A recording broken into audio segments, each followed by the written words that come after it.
فاعوذ باللہ من الشیطان الرجیم بسم اللہ الرحمن الرحیم فلولا اذ جاءہم بأسنا تضرعوا ولكن قست قلوبهم وزین لهم الشیطان ما كانوا يعملون۔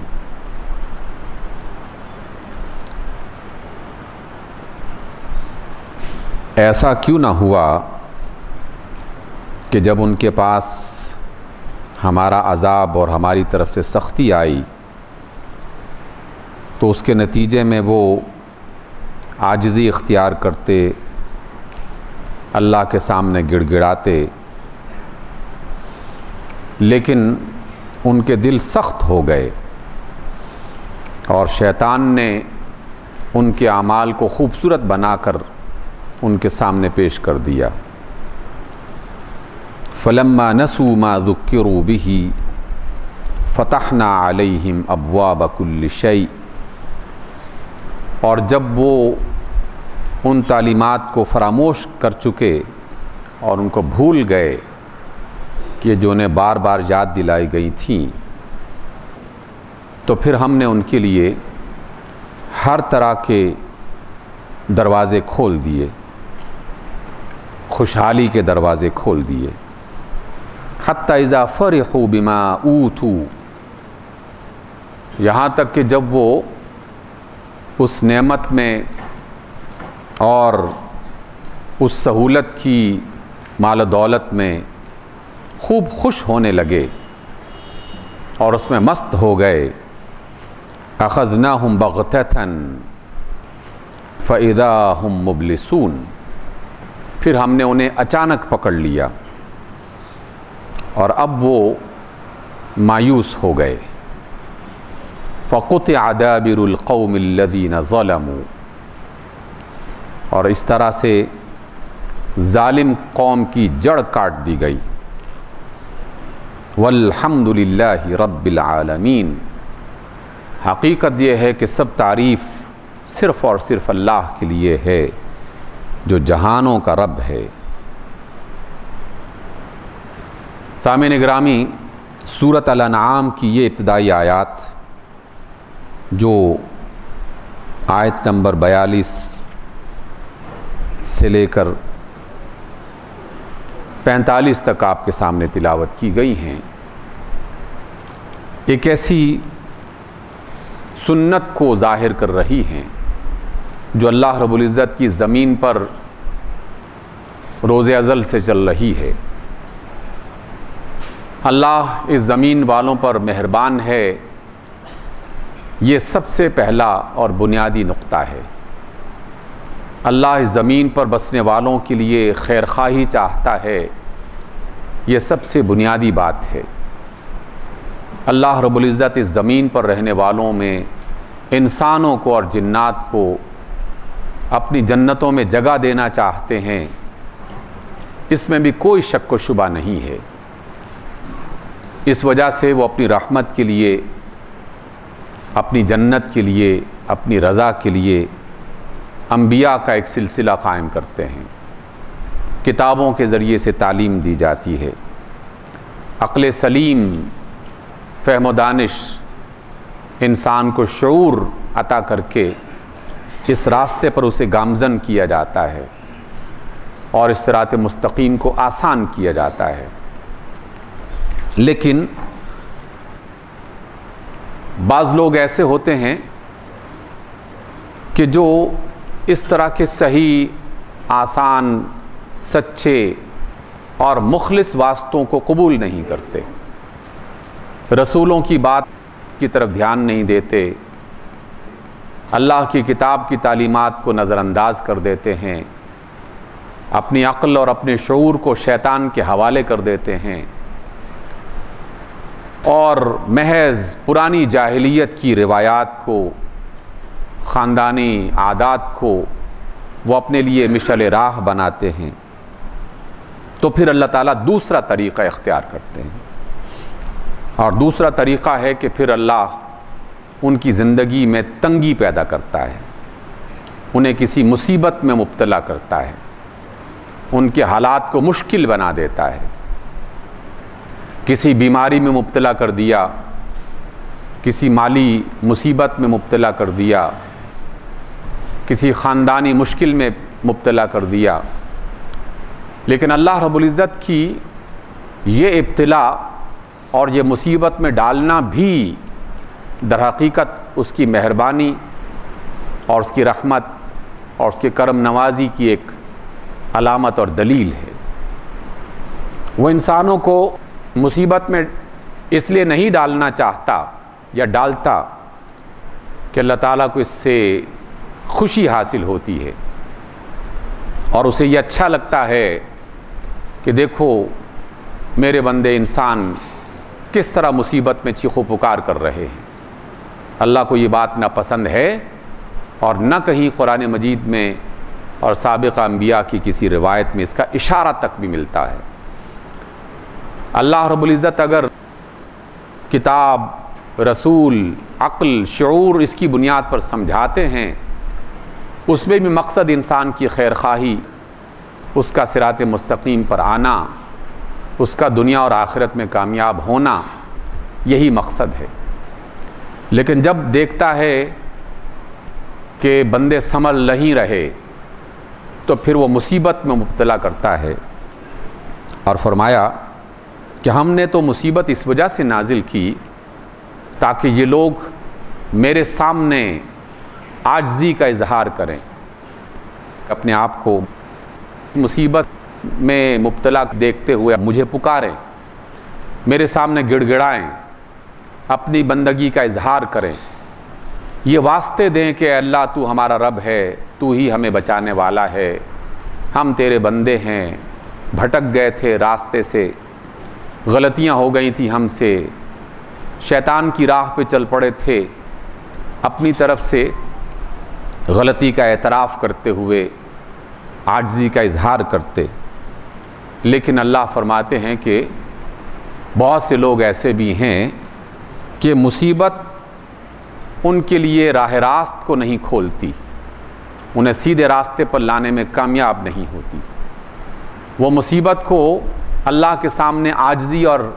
گڑ گڑانے کے لیے استعمال نہیں کرتے، وہ عقل اور شعور کو استعمال نہیں کرتے، بلکہ ان کے دل اور زیادہ سخت ہو جاتے ہیں۔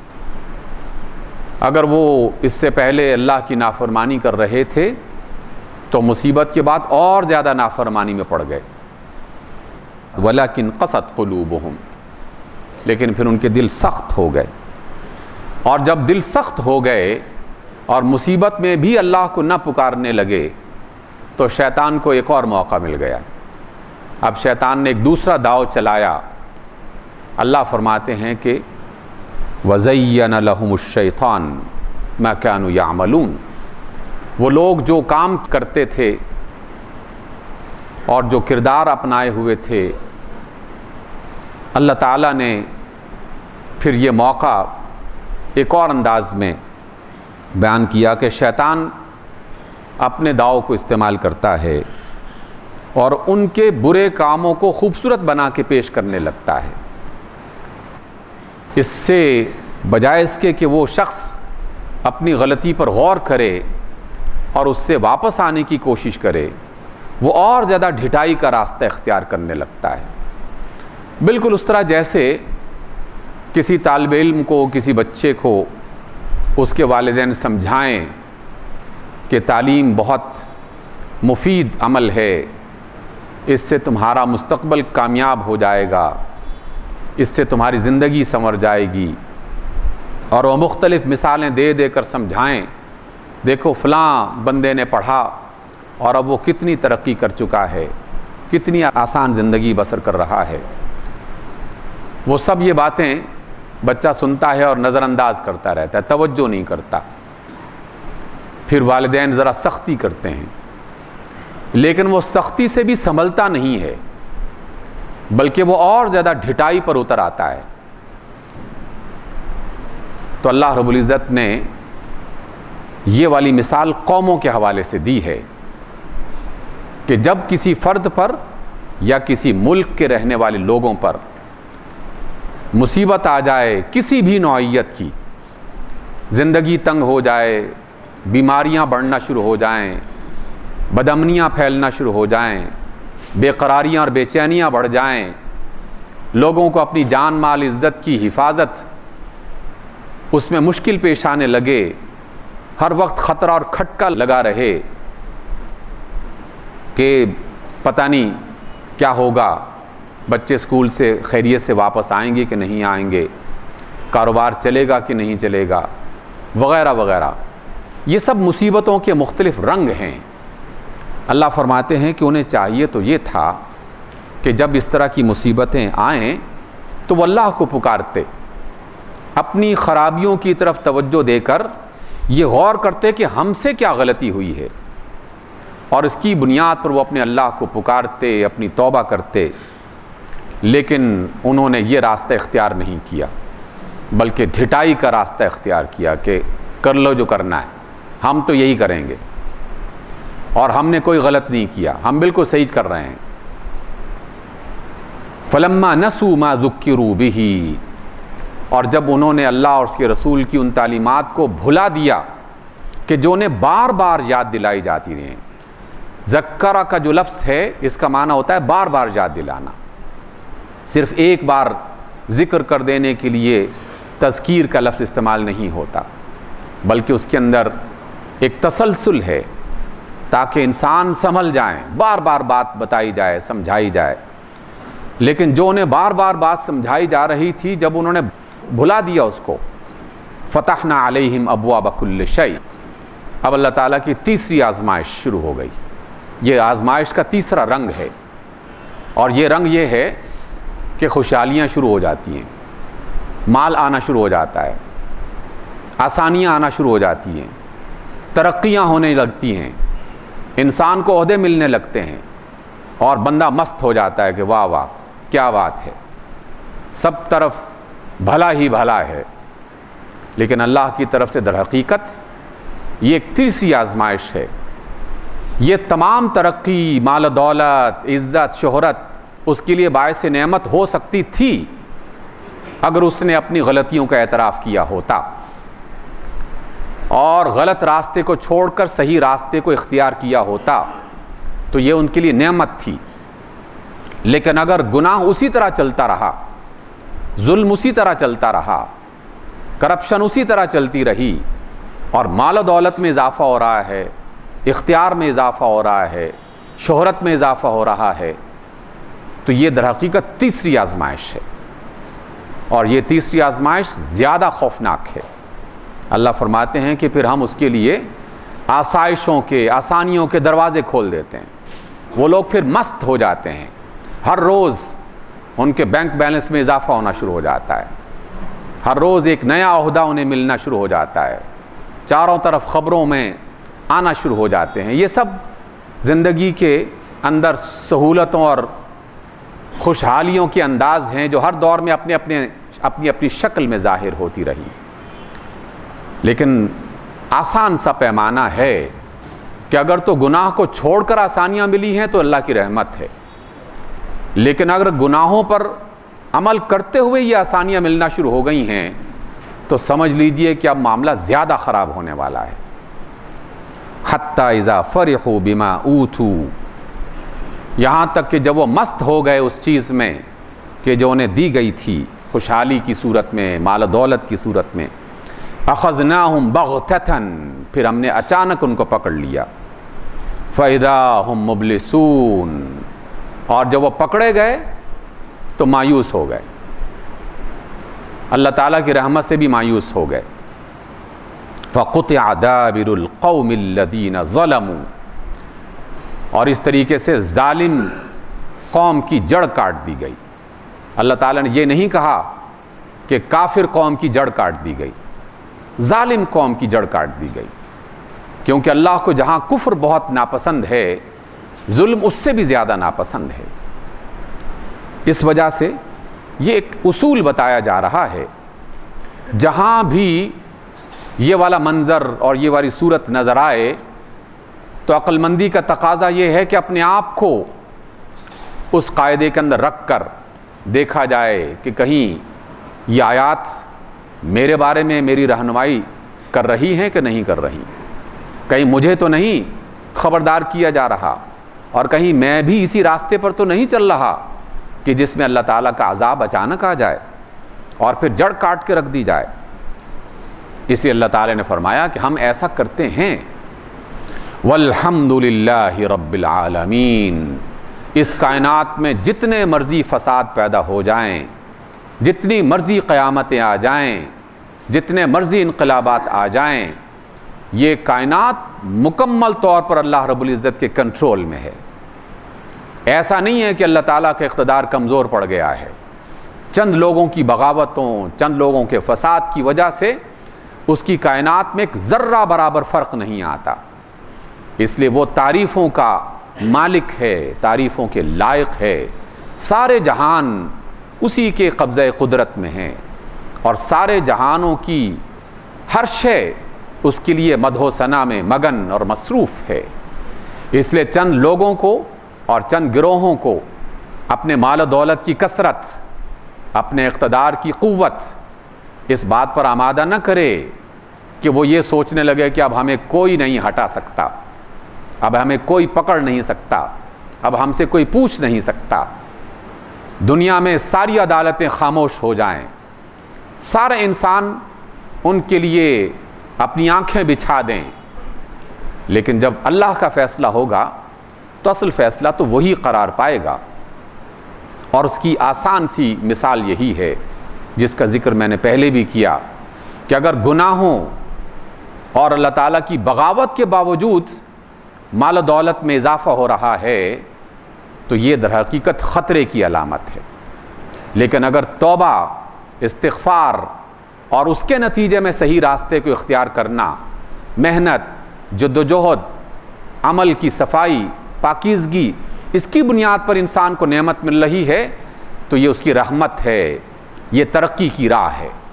اتنا آسان سا پیمانہ اگر کوئی نہیں سمجھ پا رہا تو یقیناً اس کے بارے میں کچھ نہیں کہا جا سکتا۔ وہ بغیر تبصرے کے ہی سب کچھ سمجھا جا سکتا ہے، افراد بھی اور قومیں بھی۔ اللہ رب العزت نے فرمایا کہ ساری تعریفیں اسی اللہ رب العالمین کے لیے ہیں۔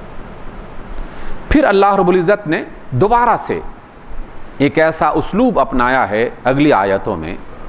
جس میں درد بھی ہے، پریشانی بھی ہے، تنبیہ بھی ہے، ڈرانا بھی ہے، سارے منظر اور سارے جذبے اس کے اندر آپ کو نظر آئیں گے۔ قل ارأیتم ان اخذ اللہ سمعکم وابصارکم۔ اے نبی آپ ان کو بتا دیجئے کہ کبھی تم نے سوچا، کبھی غور کیا کہ اگر تمہاری سماعت کو اللہ تعالیٰ اٹھا کے لے جائے، ختم کر دے، تمہاری بصارت اور دیکھنے کی قوت سلب کر لے، وختم علی قلوبکم، اور تمہارے دلوں پہ مہر لگا دے، من الہ غیر اللہ یأتیکم بہ، تو اللہ کے سوا اور کون سا ایسا الہ ہے کہ جو تمہیں یہ نعمتیں واپس دلوا دے گا، تمہاری سماعت کو واپس کر دے گا؟ کون ہے جو اللہ کے سوا دنیا میں ایسی قوت ہے کہ اگر اللہ نے تمہاری سماعت، سننے کی طاقت، دیکھنے کی طاقت، سوچنے کی طاقت سلب کر لی، ختم کر دی، تو دنیا کی کون سی طاقت ہے، الہ ہے جو تمہیں یہ واپس لوٹا سکے؟ انظر کیف نصرف الآیات، دیکھو ہم اپنی باتیں کیسے کھول کھول کر بیان کرتے ہیں۔ ثم ہم یصدفون، اتنی واضح آیتوں کے سننے کے باوجود بھی وہ لوگ سیدھے راستے سے پھر جاتے ہیں۔ قل، کہہ دیجئے، فرما دیجئے، ارأیتکم، کیا تم نے کبھی غور کیا، ان اتاکم عذاب اللہ بغتتاً، اگر اللہ کا عذاب تم پر اچانک کہیں آ جائے، او جہرتاً، یا کھلے بندوں آ جائے، کھلی آنکھوں سے تم عذاب کو دیکھنے لگو، هل يهلك الا القوم الظالمون، اللہ نے کہا کہ جان لو، تاریخ بتاتی ہے اور ہم بتا رہے ہیں، قرآن بتا رہا ہے کہ ہم صرف ظالم قوموں کو تباہ کرتے ہیں۔ ایک ظلم ایک خاص درجے میں شروع ہوتا ہے، اللہ رب العزت سمجھاتا ہے ایک اگلے درجے میں منتقل ہوتا ہے، اللہ تعالیٰ تنبیہ کرتا ہے، اس سے اگلے درجے میں داخل ہوتا ہے، اللہ تعالیٰ خوشحالیاں پیدا کر دیتا ہے، اور جب وہ ظلم اس سے اگلے درجے میں جاتا ہے تو پھر ان کی جڑیں کاٹ دی جاتی ہیں، پھر تباہ و بربادی کے وہ سلسلے شروع ہوتے ہیں کہ الامان والحفیظ، کہ پھر اس میں آدمی جو بیان کرے وہ بیان کر نہیں سکتا، جو سنے تو سن نہیں سکتا، جو دیکھنا چاہے تو دیکھ نہیں سکتا، اس قدر بھیانک صورتیں نظر آتی ہیں۔ اس لیے اللہ رب العزت فرماتے ہیں کہ ہم تو ظالم قوموں کے ساتھ ایسا سلوک کرتے ہیں۔ اور آج کی اس نشست میں آخری آیت اللہ رب العزت نے جس میں بشارت سنائی، جس میں صحیح راستہ دکھایا، روشنی کی کرن ہمارے حوالے کی، اور فرمایا کہ وَمَا نُرْسِلُ الْمُرْسَلِينَ إِلَّا مُبَشِّرِينَ، اے لوگو ہم رسولوں کو صرف اور صرف اس لیے بھیجتے ہیں تاکہ وہ لوگوں کو بشارتیں دیں، خوشخبریاں سنائیں، کامیابی کے راستے بتائیں، وَمُنذِرِينَ، اور ان بشارتوں کے ساتھ ساتھ وہ لوگوں کو خبردار بھی کرتے رہیں، انہیں ان کے برے انجام سے آگاہ بھی کرتے رہیں کہ اگر یہ کیا تو ترقی ملے گی، خوشحالی ملے گی، آسانیاں ملیں گی، اللہ راضی ہو جائے گا، دنیا میں آسان زندگی میسر آ جائے گی، آخرت میں اللہ تعالیٰ کی رضا اور جنت مل جائے گی۔ لیکن اگر نہ سنیں تو منذرین، پھر انہیں ڈرانے کی بات بتائی جاتی ہے کہ اگر ایسا نہ کیا تو جان لو جوتے بھی پڑ سکتے ہیں، جان لو پھر جان اور مال اور عزت سب کو مصیبت میں مبتلا بھی کیا جا سکتا ہے، اور جان لو کہ ایسا بھی ہو سکتا ہے کہ نام و نشان تک مٹا دیا جائے۔ اور پھر اللہ رب العزت نے یہ فرمایا کہ فَمَنْ آمَنَ وَأَصْلَحَ، جو ان آیات کو سن کر پڑھ کے جس نے اس پر یقین کر لیا، وَأَصْلَحَ، اور پھر اپنے آپ کو درست کر لیا، فَلَا خَوْفٌ عَلَيْهِمْ، تو ان کے لیے کوئی خوف نہیں ہے۔ پھر انہیں کسی قسم کا ڈر اپنے اندر پیدا نہیں کرنا چاہیے کہ ہمارا اقتدار کون چھین لے جائے گا، ہمارا مال کہاں چلا جائے گا، ہماری اولاد ہمارے ساتھ کیا کر لے گی، پریشان نہیں ہونا۔ شرط وہی ہے کہ پہلے اللہ کے رسولوں کی بات کو سنو، قرآن کی بات کو سنو، اور اپنے آپ کو ریوائز کرو، اپنے طرز عمل کو، اپنے معاملات کو، اپنے اعمال کو، اپنے ایکشنز کو درست کرو۔ اگر درست کر لیا تو اللہ نے وعدہ دلایا ہے کہ ہم تمہیں بچا بھی لیں گے اور ہر قسم کے خوف سے نجات بھی دے لیں گے۔ وَلَا هُمْ يَحْزَنُونَ، اور انہیں کسی قسم کا غم بھی نہیں ہوگا۔ بشارت سنائی جا چکی، لیکن اس بشارت کا راستہ اور وسیلہ اور طریقہ بھی بتا دیا ہے کہ پہلے اپنے آپ کو دیکھو، اپنے طرز عمل پر نظر ثانی کرو،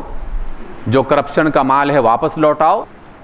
جو ظلم کیا گیا ہے اس پر توبہ کرو، اپنی غلطیوں کا اعتراف کرو، اپنے اللہ کے سامنے، بندوں کے سامنے جھکنے سے پہلے اللہ کے سامنے جھکو اور ان سے معافی طلب کرو، اور پھر بندوں کے سامنے آ کے اعتراف کرو کہ جناب ہم نے یہ زیادتی کی تھی اور آئندہ نہیں ہوگا۔ تو اللہ رب العزت کی طرف سے امید ان کے ہاتھ میں دی گئی ہے۔ لیکن اگر ایسا نہیں ہے تو پھر اپنے خواب اور خیال میں مست رہنے والے لوگ بالآخر اللہ تعالیٰ کی پکڑ کا شکار ہو جاتے ہیں اور ان کی جڑ کاٹ دی جاتی ہے۔ میں اپنی بات کو پھر پاکستان کے حوالے سے ختم کرنا چاہتا ہوں کہ یہ پاکستان بے شمار حوالوں سے خبر دے رہا ہے کہ یہ کوئی عام قسم کی سرزمین کا خطہ نہیں ہے۔ اللہ رب العزت نے اس کے لیے خاص پلاننگ اور منصوبہ بندی کر رکھی ہے، اس کے بنانے والوں نے، اس کی بنیاد رکھنے والوں نے، اور پھر اس کے لیے ابتدائی خاکہ تیار کرنے والوں نے جس دیانت کے ساتھ سوچا تھا، اس کو جس نے بھی نقصان پہنچایا اللہ تعالیٰ کی پکڑ سے بچ نہیں سکے گا۔ اور جو اس ملک کی ترقی، اس کی خوشحالی، اس کے امن و امان، اس کی سلامتی کے لیے اپنا کردار ادا کرے گا، وہ اللہ تعالیٰ کے محبوب انسانوں میں شمار کیا جائے گا۔ مجھے اور آپ کو یہ سوچنا ہے کہ ہم ان دونوں گروہوں میں سے کس کے ساتھ چلیں گے، اور ہمارا پلڑا، ہمارا بوجھ، ہمارا کنٹریبیوشن کس کے ساتھ ہوگا، فیصلہ مجھے اور آپ سب کو مل کے کرنا ہے۔ اللہ تعالیٰ اس ملک کو سلامت رکھے، اس ملک کے رہنے والوں کو خوشحال بنائے، اور ہمیں ہر قسم کی سازشوں اور خرابیوں اور فسادات سے محفوظ رکھے۔ اقول قولی ھذا واستغفر اللہ لی ولکم۔